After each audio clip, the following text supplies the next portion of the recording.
السلام علیکم ورحمۃ اللہ وبرکاتہ۔ دجال کون ہے؟ وہ کب آئے گا؟ وہ آئے گا یا نہیں؟ وہ کیسا ہوگا؟ کیا وہ ایک آدمی ہے یا پھر یہ ایک سسٹم کا نام ہے؟ ان ساری باتوں کو انشاءاللہ آج ہم اس لیکچر میں کور کریں گے نبی کریم صلی اللہ علیہ وآلہ وسلم کی احادیث کی روشنی میں۔ دجال کا مطلب ہے دجلہ البعیر۔ یہ عربی کا ایک محاورہ ہے۔ اس کا مطلب ہے ہی کورڈ دا کیمل وتھ ٹار۔ ٹار جو ہے وہ لک کو کہتے ہیں، یعنی اگر کیمل کو لک لگا کر کور کر دیں تو وہ کیمل نہیں لگے گا، ہوگا وہ کیمل لیکن وہ کیمل لگے گا نہیں۔ His appearance will change. یہاں سے آپ دجالیت کو سمجھیں۔ ایک چیز ہوتی ہے دھوکہ، ایک چیز ہوتی ہے ڈسیپشن۔ دونوں میں فرق کیا ہے؟ دھوکہ بہت واضح ہوتا ہے، آپ کو پتہ چل جاتا ہے کہ اگلا آپ کو دھوکہ دے رہا ہے اور آپ دھوکے میں ہیں۔ ڈسیپشن کیا ہے؟ ڈسیپشن میں آپ کو اینڈ تک پتہ نہیں لگتا کہ آپ اس کے دھوکے میں ہیں، پتہ تب چلتا ہے جب وقت گزر جاتا ہے۔ اسی کانٹیکس میں اللہ تعالیٰ نے دنیا کو بھی دھوکہ کہا ہے۔ وَمَا الْحَيَاةُ الدُّنْيَا إِلَّا مَتَاعُ الْغُرُورِ، کہ دنیا کی جو زندگی ہے اٹ از نتھنگ بٹ دھوکے کا سامان۔ اسی طرح دجال جو ہے اس نے لبادہ اوڑھا ہوگا۔ کس چیز کا لبادہ؟ خدا ہونے کا لبادہ یا مسیحا ہونے کا لبادہ۔ مسیحا کون ہوتا ہے؟ مسیحا وہ ہوتا ہے جو اچھائی کی طرف بلاتا ہے، لوگوں کو لیڈ کرتا ہے، یعنی وہ دھوکہ دے رہا ہوگا کہ میں مسیحا ہوں اور میں تم لوگوں کو اچھائی کی طرف بلا رہا ہوں، اور وہ خدائی کا دعویٰ بھی کرے گا۔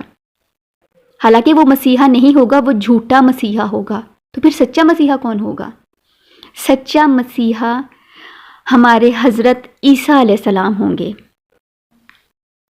دجال لوگوں کو ڈسیپشن میں ڈالے گا، اتنی زیادہ ڈسیپشن میں ڈالے گا کہ لوگوں کو احساس تک نہیں ہوگا کہ ہم دھوکے میں ہیں، اور یہی دجالیت ہوگی، یہی اصل فتنہ ہوگا۔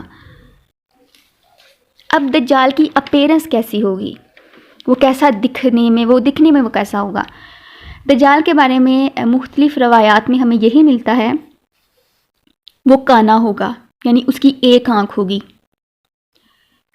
اس کے ماتھے کے اوپر کلیئر کافا را لکھا ہوگا، کافا را۔ ہر مومن پڑھا ہو یا ان پڑھ ہو اس کو پڑھ لے گا، لیکن یہاں پہ کنڈیشن کیا بتائی ہے؟ ہر مومن، اور مومن ایمان والا ہوتا ہے۔ وہ نوجوان ہوگا، یعنی وہ ینگ ہوگا، ریڈ کلر ہوگا، لال رنگ کا ہوگا، قد اس کا چھوٹا ہوگا، ٹانگیں اس کی تھوڑی تھوڑی ٹیڑھی ہوں گی، اس کے بال کالے گھنے ہوں گے جیسے سانپ لٹک رہے ہیں چھوٹے چھوٹے، رائٹ آئی منسوخ ہوگی، اس کی گردن نہیں ہوگی، حضرت آدم علیہ السلام کی ہی اولاد میں سے ہوگا، اس کے بچے نہیں ہوں گے۔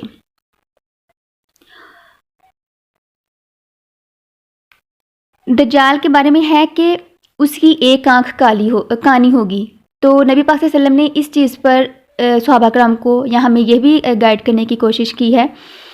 یہ حدیث مبارک ہے کہ دجال کی ایک آنکھ ہوگی، دجال مردود جو ہے وہ کانا ہوگا، اور یاد رکھو تمہارا رب کانا نہیں ہے، یعنی ایک بہت بڑی نشانی آپ صلی اللہ علیہ وسلم نے ہمیں بتا دی کہ دجال کانا ہوگا، کیونکہ وہ خدائی کا دعویٰ کرے گا، تو یاد رکھو تمہارا رب کانا نہیں ہے۔ اور دوسرا کہ اللہ تعالیٰ کوئی اس طرح کی فزیکل کوئی شکل نہیں ہے۔ آپ صلی اللہ علیہ وسلم نے جب اللہ کو دیکھا تھا معراج کے موقع پہ، تو انہوں نے دیکھا تھا کہ وہ نور ہے، اللہ تعالیٰ نور ہے، اور یہ جو ہے یہ ایک انسانی شکل میں ہوگا۔ پوری دنیا کی ایک ایک بستی کے اندر وہ گھوم جائے گا 40 دنوں میں، یعنی اس قدر اس کے پاس ٹیکنالوجی ہوگی، فاسٹ ٹیکنالوجی ہوگی۔ اس کے 2 کانوں کے مابین 80 ہاتھ کا یا 80 گز کا فاصلہ ہوگا۔ اس کے گدھے کی ایک قدم اور دوسرے قدم کے درمیان 1 دن رات کے سفر کی مسافت ہوگی۔ مسند احمد میں حدیث ہے، وہ آواز دے گا ایسی آواز سے جسے مشرق اور مغرب کے درمیان سب لوگ سنیں گے. اس کے لیے تمام دریا اور زمین مسخر کر دی جائے گی. وہ جب حکم دے گا آسمان کو کہ بارش برساؤ تو آسمان بارش برسائے گا، اور جب وہ زمین کو حکم دے گا کہ پیداوار دو تو زمین پیداوار دے گی.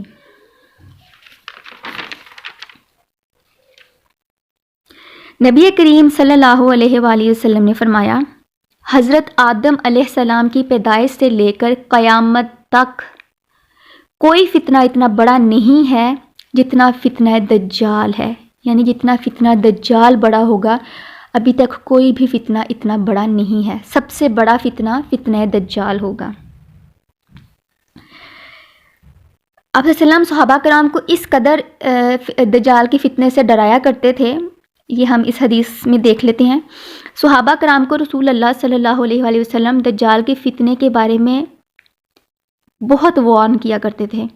صحابہ کرام خود فرماتے ہیں کہ جب نبی کریم صلی اللہ علیہ وآلہ وسلم دجال کے بارے میں بات کرتے تھے، آپ صلی اللہ علیہ وسلم کی آنکھیں وائڈ ہو جاتی تھیں، جیسے دشمن آ رہا ہے کوئی پیچھے سے. His face would become red, his voice would become loud. آپ صلی اللہ علیہ وسلم کا چہرہ مبارک سرخ ہو جاتا تھا، آپ صلی اللہ علیہ وسلم کی آواز بلند ہو جایا کرتی تھی. یعنی اس قدر وہ صحابہ کرام کو ڈرایا کرتے تھے کہ یہ کس قدر بڑا فتنہ ہے. اور صحابہ کرام اتنا ڈر جاتے تھے جیسے ابھی پیچھے سے دجال آ جائے گا. یعنی اس قدر صحابہ کرام کو نبی پاک صلی اللہ علیہ وسلم ڈرایا کرتے تھے اس فتنے کے بارے میں. نبی صلی اللہ علیہ وآلہ وسلم نے فرمایا کہ دجال کے قریب ایک بہت بڑا مومن آئے گا اور وہ سمجھے گا کہ میرا ایمان بہت بڑا ہے اور میں اس کے سامنے کھڑا ہو سکتا ہوں، اور وہ دجال کو چیلنج کرے گا اپنے ایمان کی بہاف پہ. جب دجال اپنے آرگیومنٹس پریزنٹ کرے گا بڑے سے بڑا مومن بھی ہل جائے گا. اس بات کو میں اگلی حدیث سے جوڑوں گی. نبی پاک صلی اللہ علیہ وسلم نے فرمایا جب تم دجال کو دیکھو تو دوڑ لگا دینا، بھاگ جانا، اس کو فیس مت کرنا، اس کے سامنے مت آنا. اس کی وجہ یہی ہے کہ اس کے پاس بہت گلیمر ہوگا، بہت ٹیکنالوجی ہوگی، بہت میریکلز ہوں گے کہ بندہ یہ ماننے پہ ہو جائے گا کہ یہی ہمارا خدا ہے، نعوذ باللہ. صحیح مسلم کی حدیث ہے کہ نبی پاک صلی اللہ علیہ وآلہ وسلم نے ارشاد فرمایا، دجال کے ایک ہاتھ میں جنت اور ایک ہاتھ میں دوزخ ہوگی. اس کی جنت دوزخ ہوگی اور دوزخ جنت ہوگی، اور وہ تمہیں پکڑے تو آنکھیں بند کر کے اس کی جہنم میں یعنی اس کی دوزخ میں داخل ہو جانا، اور وہ اس کی جنت ہوگی یعنی وہ میٹھا پانی ہوگی. کچھ روایات میں دجال کے ایک ہاتھ میں پانی، ٹھنڈا اور میٹھا پانی، اور دوسرے ہاتھ میں آگ کا بھی ذکر ہے.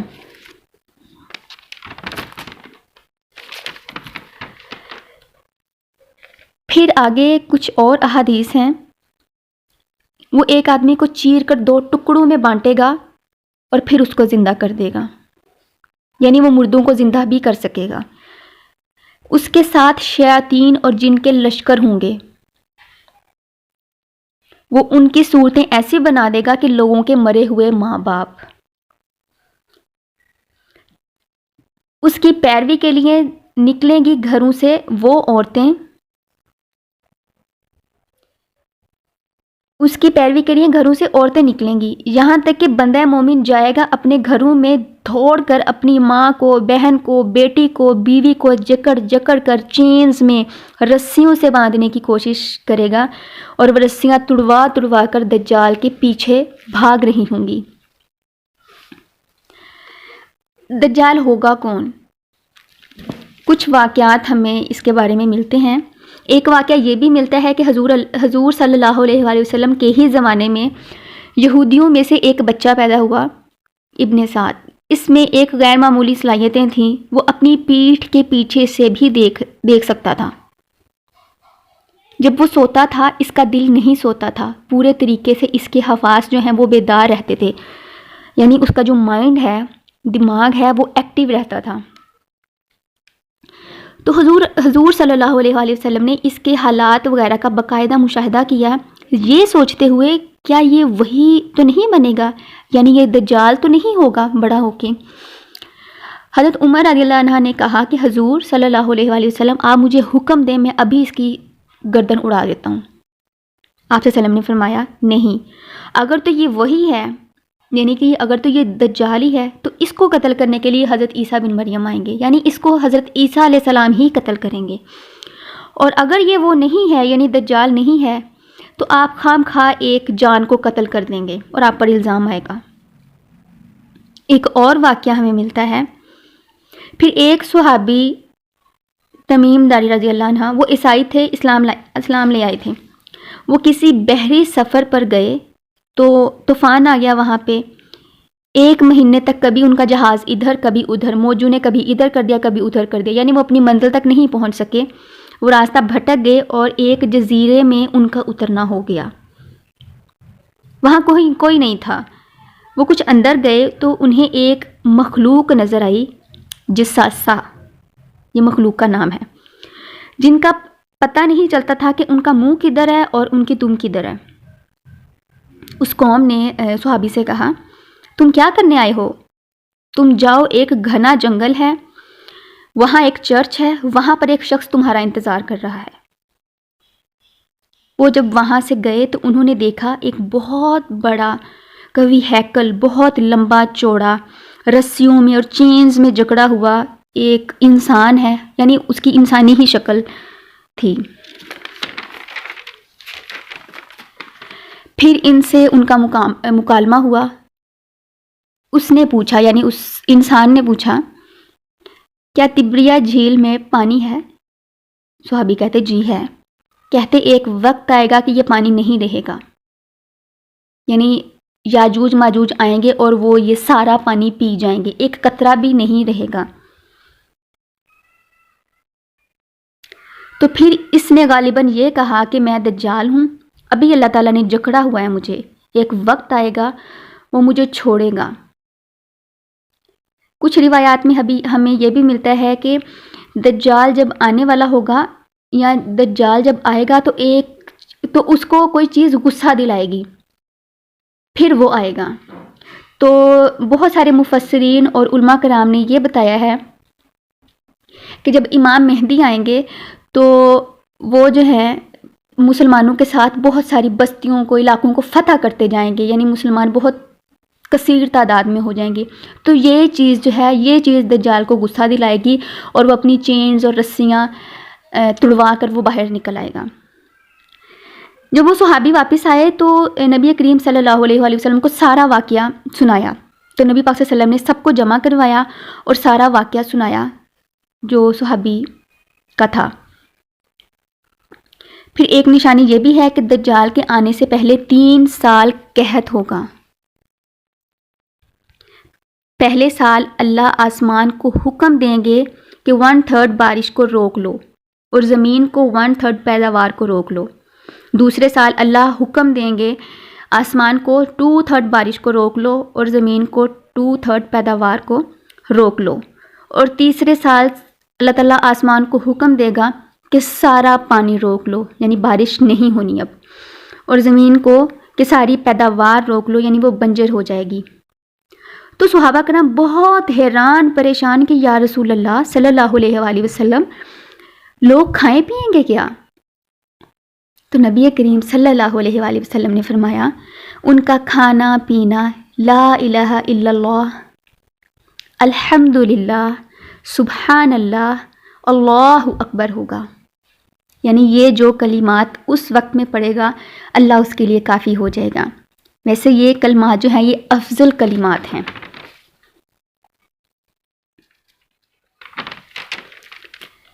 پھر ہمیں اس کے بارے میں اور بھی احادیث ملتی ہیں۔ حضرت عیسیٰ علیہ السلام آسمان سے نازل ہوں گے اور وہ دجال کو قتل کریں گے۔ حضرت عیسیٰ علیہ السلام وہ ہیں جن کا وجود ہی ایک معجزہ ہے۔ دجال کے جو فالوورز ہوں گے وہ یہودی ہوں گے، صرف یہودی نہیں ہوں گے، بہت حد تک مسلمان بھی دجال کے فالوورز بن جائیں گے، یعنی وہ اس کو اپنا رب جو ہے وہ تسلیم کر لیں گے، نعوذ باللہ۔ پھر مقام بھی بتایا گیا ہے کہ لد کے مقام پر جو فلسطین میں ایک جگہ ہے، وہاں حضرت عیسیٰ علیہ السلام نیزے سے دجال کو قتل کریں گے۔ بہت سارے لوگ یہاں پہ یہ کوسچن کرتے ہیں کہ نیزے سے ہی کیوں ماریں گے، مطلب اتنی ٹیکنالوجی کے دور میں حضرت عیسیٰ علیہ السلام جو ہیں وہ کلیشن کوپ اور جو ہے بندوق سے یا پسٹل سے کیوں نہیں ماریں گے؟ تو بہت سارے مفسرین اور علماء کرام نے اس کے اوپر یہ رائے دی ہے کہ نبی کریم صلی اللہ علیہ وآلہ وسلم نے چونکہ صحابہ کرام کو یہ واقعہ بتایا تھا، تو تب کے دور کا جو بہترین اسلحہ تھا وہ نیزہ تھا۔ تو اگر اس دور میں صحابہ کرام کو یہ کہتے کہ وہ کلیشن کوپ سے ماریں گے یا بندوق سے ماریں گے، تو صحابہ کرام شاید اس بات کو نہ سمجھ پاتے۔ تو مین جو فوکس ہے وہ ہمارا یہ ہے کہ ہم نے دجال سے بچنا کیسے ہے، کیونکہ ہم نے دجال کو نہیں مارنا، دجال کو حضرت عیسیٰ علیہ السلام ہی ماریں گے، یہ انہی کا کام ہے، ہمارا کام دجال سے بچنے کا ہے۔ پھر امام مہدی ہوں گے تب دجال آئے گا، یعنی امام مہدی اس دنیا میں ہوں گے تب دجال آئے گا، اور دجال جب ہوگا تب حضرت عیسیٰ علیہ السلام آئیں گے۔ ایک دفعہ نبی کریم صلی اللہ علیہ وسلم نے فرمایا، اگر دجال آ گیا اور میں زندہ ہوا تو میں بچا لوں گا، اور اگر وہ آ گیا اور میں دنیا سے جا چکا ہوا تو ہر بندہ اپنے نفس کی ضمانت اور حفاظت خود کرے۔ پھر آگے اور احادیث ملتی ہیں، وہ قتل کرے گا اور حکم دے گا زندہ ہو جا تو وہ زندہ ہو جائیں گے۔ ایک بدھو کو بلائے گا کہ اگر میں تمہارے ماں باپ کو زندہ کر دوں تو کیا پھر تم مانو گے کہ میں تمہارا رب ہوں؟ اور وہ کہے گا نہیں، ایسا نہیں ہو سکتا، تم ایسا نہیں کر سکتے۔ دجال حکم دے گا، اس کے ماں باپ زندہ ہو جائیں گے، تو اس کے ماں باپ اس کو آ کے کہیں گے میرے بیٹے یہی تمہارا رب ہے، اس کو رب مانو۔ تو وہ بدو کہے گا یہی میرا رب ہے، میں مانتا ہوں یہی میرا رب ہے۔ نبی کریم صلی اللہ علیہ وآلہ وسلم نے فرمایا وہ 2 شیاطین ہوں گے، جو اس کے ماں باپ ہوں گے نا، وہ 2 شیاطین ہوں گے جو اس کے سامنے اس کے ماں باپ کی شکل میں آئیں گے۔ جب دجال کے آنے سے پہلے باقی فتنوں سے بچ رہے ہیں، یہ حدیث مبارک ہے، باقی فتنوں سے بچ رہے ہوں گے تو دجال کے فتنے سے بھی بچ جاؤ گے۔ یہ نبی پاک صلی اللہ علیہ وسلم فرما رہے ہیں کہ اگر باقی فتنوں سے بچتے رہو گے تو دجال کے فتنے سے بھی انشاءاللہ بچ جاؤ گے، اور اگر باقی فتنوں سے نہیں بچو گے تو دجال کے فتنے سے بھی نہیں بچ سکو گے۔ اب ہمیں یہاں پہ یہ سوچنا ہے کہ ہمارے سراؤنڈنگ میں یا اس وقت کون کون سے فتنے چل رہے ہیں جن سے ہم بچ رہے ہیں یا نہیں بچ رہے، یا انشاءاللہ ہم بچیں گے۔ پھر آگے ہے کہ مکہ اور مکرمہ میں وہ داخل نہیں ہو سکے گا کیونکہ فرشتے اس کی حفاظت کر رہے ہیں، اور دجال فرشتوں کا مقابلہ نہیں کر سکتا۔ جب وہ داخل ہونے کی کوشش کرے گا تو زمین ہلے گی اور سب منافقین مکہ اور مدینہ سے نکل جائیں گے، اور دجال انہیں پکڑے گا، صرف ایمان والے مکہ مکرمہ میں اور مدینہ منورہ میں رہ جائیں گے۔ یعنی اللہ تعالیٰ اپنی اس مقدس جگہوں کو منافقین سے پاک کر دے گا، وہاں پہ صرف مومن ایمان والے رہ جائیں گے۔ بیت المقدس میں امام مہدی اور ان کی آرمی ہوگی۔